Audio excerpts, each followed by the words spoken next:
In the village of Otutu, there lived a young man named Ikenna.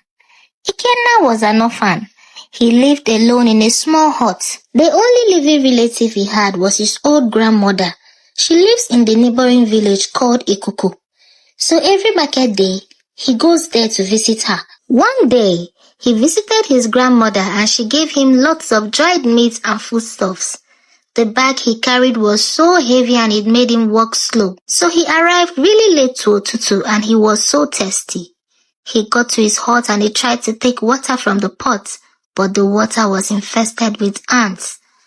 He had no choice but to go to the stream that night. Ikenna walked really fast to the stream and he started fetching water. And someone touched him. As he turned, she was a mermaid. She smiled at him and introduced herself as Ezinne. She laid with him and warned him not to tell anyone. That night, as Ikenna returned back to his hut, he kept smiling until he slept off. But the next morning, his joy turned to sorrow. Ikenna's belly was swollen. He cried and wondered what could have happened to him.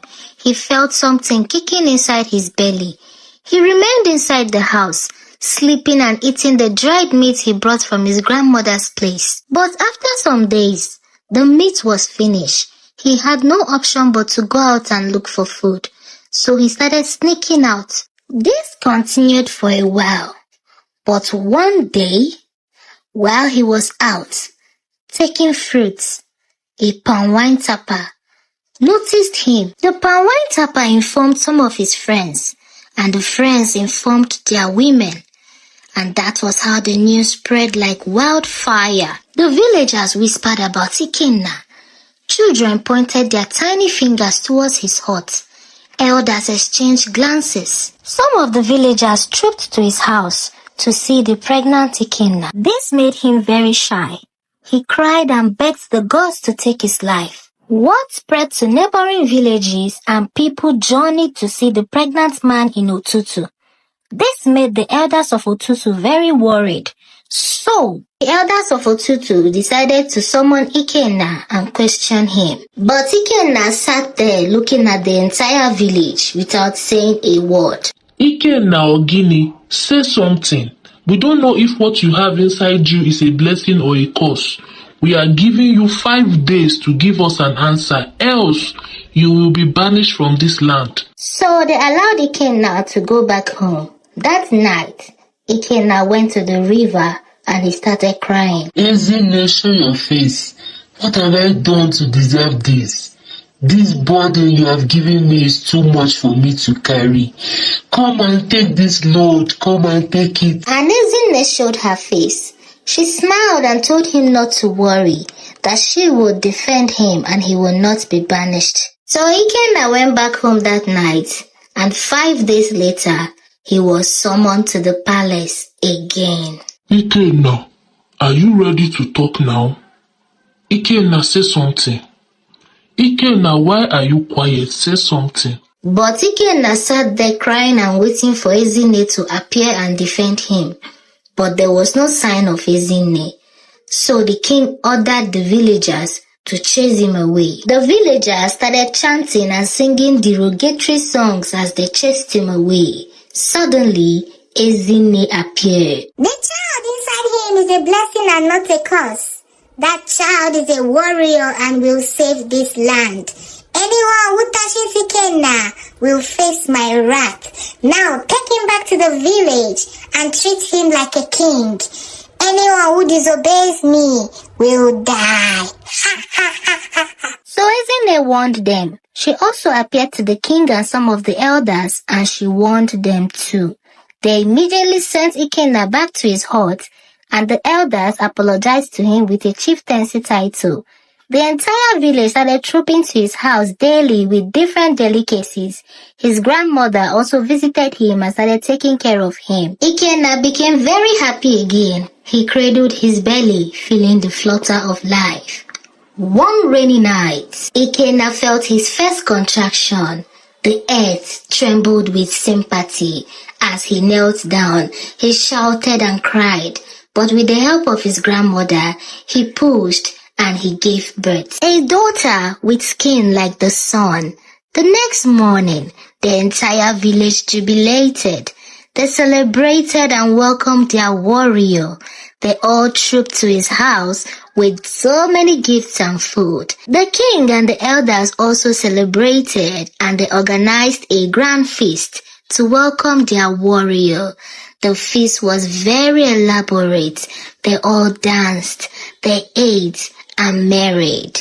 Suddenly, Ezinne appeared. Her name will be Iroko, for she will be as strong as the Iroko tree. When she disappeared, the villagers continued celebrating. Iroko was not an ordinary child. She was unlike any other baby in the village. She was always angry. Other babies were so scared of her. At the age of 5, she became a warrior. She was fighting her age mates, even people older than her. The villagers would raise her up in excitement, praising her and jubilating. Iroko spent all her time with young men and warriors. This made her father Ikenna very lonely. His grandmother had passed away, so he started visiting Ezinne at the river.